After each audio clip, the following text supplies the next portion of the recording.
सबको राधे राधे। ओम नमो भगवते वासुदेवाय नमः। एकादशी का व्रत सोमवार को करना है, क्योंकि हमारे पुराणों में मान्यता है कि हमें कोई भी व्रत हो उगते सूर्य का करना चाहिए। तो इसलिए हमें सोमवार को करना है 28 तारीख को। तो आगे सुने कथा। राधे राधे। ओम नमो भगवते वासुदेवाय नमः। तो वे दे उठनी गैस बोलिया करा बिया पता गामा में हैं, तो ये सारे काम खुल जाएंगे, भगवान जाग जाएंगे। तो वे सारे बन भाइयों ने दे उठनी गैस की हार्दिक शुभकामनाएं। तो आओ ये कथा करते हैं। ब्रह्मा जी बोले, हे मुनि श्रेष्ठ, अब पापों को हरने वाली, पुण्य और मुक्ति देने वाली एकादशी का महत्व सुनाइए। पृथ्वी पर गंगा की महत्ता और समुद्र तथा तीर्थों का प्रभाव तभी तक है जब तक कार्तिक मास की देव प्रबोधनी एकादशी तिथि नहीं आती। मनुष्य को जो फल 1000 अश्वमेघ और 100 राजसूय यज्ञों से मिलता है, वही देव एकादशी के व्रत से मिलता है। तब नारद जी ने पूछा, हे पिता, एक समय भोजन करने और रात्रि को भोजन करने तथा सारा दिन उपवास करने से क्या फल मिलता है? आप विस्तार पूर्वक बताइए। ब्रह्मा जी बोले, हे पुत्र, एक बार भोजन करने से 1 जन्म का, और रात्रि को भोजन करने से 2 जन्म का, और सारा दिन उपवास करने से 7 जन्मों के पाप नष्ट हो जाते हैं। जो वस्तु त्रिलोकी में न मिल सके और दिखाई न दे, वह हरि प्रबोधनी एकादशी से प्राप्त हो सकती है। इसका व्रत अवश्य करें। मेरु और मद्राचल के समान इस एकादशी का व्रत करने से भारी पाप भी नष्ट हो जाते हैं, और अनेक जन्मों में किए हुए पाप सुबह अक्षण भर में भस्म हो जाते हैं। जैसे रुई के बड़े भारी ढेर को छोटी सी अग्नि की चिंगारी भस्म कर देती है, वैसे ही विधि पूर्वक थोड़ा सा पुण्य कर्म अनंत फल देता है। परंतु विधि रहित चाहे अधिक किया जाए तो भी उसका फल कुछ नहीं मिलता।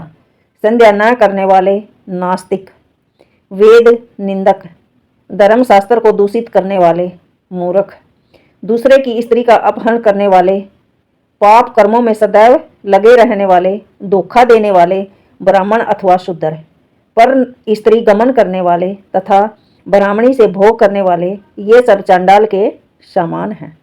जो विधवा अथवा सधवा ब्राह्मणी से भोग करते हैं, वे अपने कुल को नष्ट कर देते हैं, पर स्त्रीगामी के संतान नहीं होती, और उसके पूर्व जन्म के संचित सब अच्छे कर्म भी नष्ट हो जाते हैं। जो गुरु और ब्राह्मणी से अहंकार युक्त बात करता है, वह भी धन और संतान से हीन होता है। भ्रष्टाचार करने वाला, चांडाली से भोग करने वाला, दुष्ट की सेवा करने वाला और नीच मनुष्य की सेवा या संगति करते हैं, वह सब पाप हरि प्रबोधनी एकादशी के व्रत से नष्ट हो जाते हैं। जो मनुष्य अपने अपने मन में हरि प्रबोधनी एकादशी के व्रत को करने का संकल्प मात्र करते हैं, उनके भी 100 जन्मों के पाप नष्ट हो जाते हैं। और रात्रि में जो जागरण करते हैं, उनकी आने वाली 10,000 पीढ़ियां स्वर्ग में जाती हैं। नरक के दुखों से छूटकर प्रसन्नता के साथ सुसज्जित होकर वे विष्णु लोक को प्राप्त कर लेते हैं। ब्राह्मण हत्या आदि महान पाप भी इस व्रत के प्रभाव से नष्ट हो जाते हैं। जो फल समस्त तीर्थों में स्नान करने से, गो दान करने से, सोना और भूमि का दान करने से होता है, वही फल इस एकादशी के व्रत को करते हुए रात्रि के जागरण से मिलता है। हे मुनि, इस संसार में उसी मनुष्य का जीवन सफल है जिसने हरि प्रबोधनी एकादशी का व्रत किया है।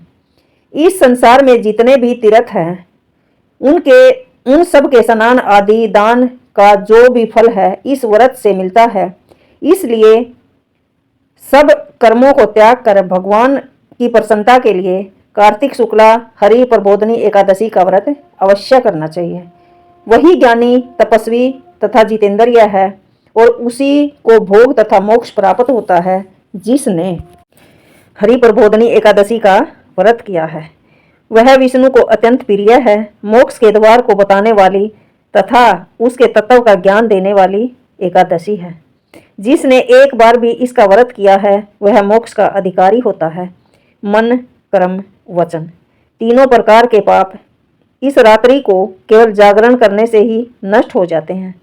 हरि प्रबोधनी के दिन जो मनुष्य भगवान की प्रसन्नता के साथ स्नान, दान, तप, यज्ञ आदि करते हैं, वे अक्षय पुण्य को प्राप्त कर लेते हैं। हरि प्रबोधनी एकादशी के दिन व्रत करने से पहले मनुष्य के बाल, यौवन और वृद्ध अवस्था में किए गए समस्त पाप भी नष्ट हो जाते हैं। इस एकादशी को रात्रि में जागरण का फल चंद्र सूर्य ग्रहण के समान के समय स्नान करने से 1000 गुना अधिक होता है। अन्य कोई भी पुण्य इसके सामने व्यर्थ है। जो मनुष्य हरि प्रबोधनी का व्रत नहीं करता, उनके सब पुण्य व्यर्थ हैं। इसलिए हे नारद, तुम को भी विधि पूर्वक यत्न के साथ इस व्रत को अवश्य करना चाहिए। जो कार्तिक मास में धर्मपरायण होकर अन्न नहीं खाते, उन्हें चंद्रायण व्रत का फल प्राप्त होता है। कार्तिक मास में भगवान दान आदि से इतने प्रसन्न नहीं होते जितने कि शास्त्रों की कथाओं के सुनने से होते हैं। कार्तिक मास में जो भगवान विष्णु की कथा का एक या आधा श्लोक भी पढ़ते हैं, सुनते हैं या सुनाते हैं, उनको भी 100 गायों के दान का फल मिलता है। इसलिए अन्य सब कर्मों को छोड़कर कार्तिक मास में मेरे सम्मुख बैठकर मेरी कथा पढ़नी या सुननी चाहिए। जो कल्याण के लिए कार्तिक मास में हरि कथा कहते हैं, वे सारे कुटुंब का अक्षण भर मात्र में उद्धार कर देते हैं। शास्त्रों की कथा कहने और सुनने से 10,000 यज्ञों का फल मिलता है। साथ ही उनके सब पाप भी भस्म हो जाते हैं। जो नियम पूर्वक हरि कथा सुनते हैं, वे 1000 गोदान का फल प्राप्त कर लेते हैं। विष्णु के जागने के दिन जो भगवान की कथा सुनते हैं, वे 7 दीप समेत पृथ्वी के दान करने का फल प्राप्त कर लेते हैं। जो मनुष्य भगवान की कथा को सुनकर वाचक को अपनी सामर्थ्य के अनुसार दक्षिणा देते हैं, उनको सनातन लोक मिलता है।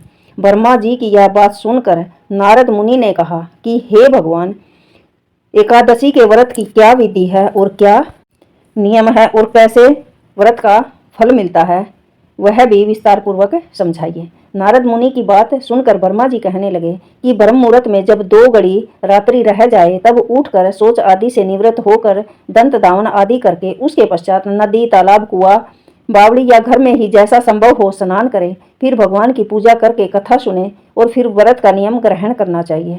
उस समय भगवान से विनय करे कि हे भगवान, आज मैं निराहार रहकर व्रत करूंगा, आप मेरी रक्षा कीजिए। दूसरे दिन द्वादशी को भोजन करूंगा। तत्पश्चात भक्ति भाव से व्रत करें और रात्रि को भगवान के आगे नृत्य, गीत आदि भजन से जागरण करना चाहिए। प्रबोधनी एकादशी को कृपला को त्याग कर बहुत सा पुण्य फल अगर धूप आदि से भगवान का पूजन करना चाहिए।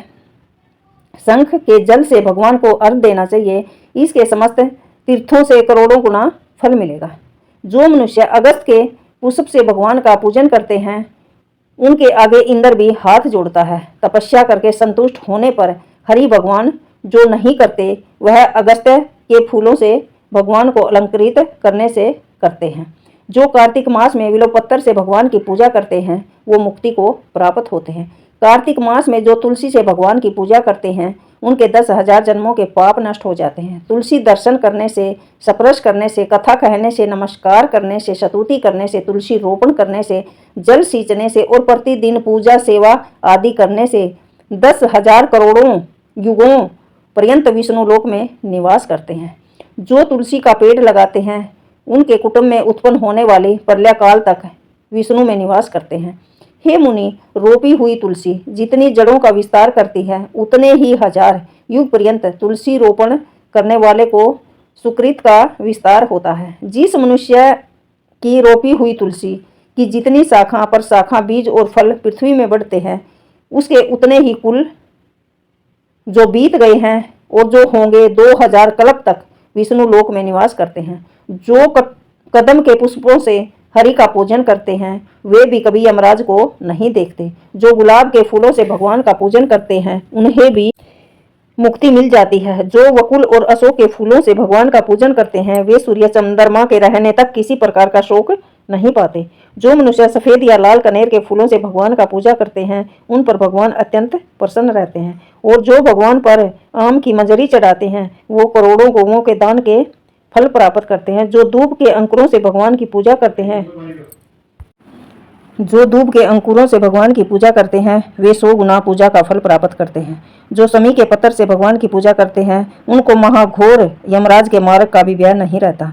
जो भगवान का चंपा के फूलों से पूजन करते हैं वे मनुष्य फिर संसार में नहीं आते।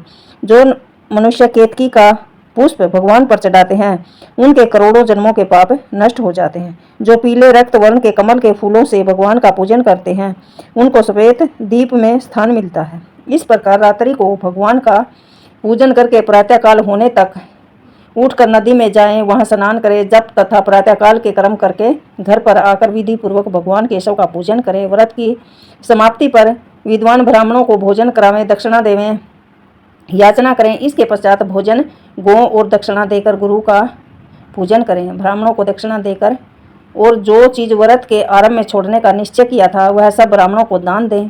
हे राजन, रात्रि में भोजन करने वाला मनुष्य ब्राह्मणों को भोजन करावे, श्रवण सहित बैल का दान करे। जो मनुष्य मांसाहारी नहीं है वह गौ का दान करे। आंवले से स्नान करने वाले मनुष्य को दही और शहद का दान करना चाहिए। जो मनुष्य फलों को त्याग कर फल दान करे, तेल छोड़ने पर घी और घी से बनी वस्तुओं का दान करे, दूध को छोड़ता है जो उसे चावल का दान करना चाहिए। जो भूमि पर शयन करने का व्रत लेता है उसको सैया तथा तुलसी की सब सामग्री सहित दान करनी चाहिए। पत्ते पर भोजन करने वाले को श्रवण का पत्ता दान करना चाहिए। मौन व्रत धारण करने वाले को ब्राह्मणों और ब्राह्मणी को घी से बनी मिठाई का भोजन कराना चाहिए। बाल रखने वाले को दर्पण, जूता छोड़ने वाले को एक जोड़ा जूता और लवण त्यागने वाले को शक्कर दान करनी चाहिए। मंदिर में दीपक जलाने वाले को तथा नियम लेने वाले को व्रत की समाप्ति पर तांबे अथवा श्रवण के पत्थर पर घी से बनी बत्ती रखकर विष्णु भगत ब्राह्मण को दान देना चाहिए। एकांत व्रत में 8 कलश वस्त्र और श्रवण से अलंकृत करके दान करना चाहिए।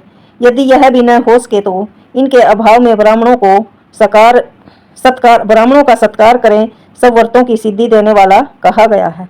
इस प्रकार ब्राह्मण को प्रणाम करके विदा करें। इसके पश्चात स्वयं को भी भोजन करें। जिन वस्तुओं का चातुर्मास में छोड़ा था उन वस्तुओं की समाप्ति करें अर्थात ग्रहण करने लग जाएं।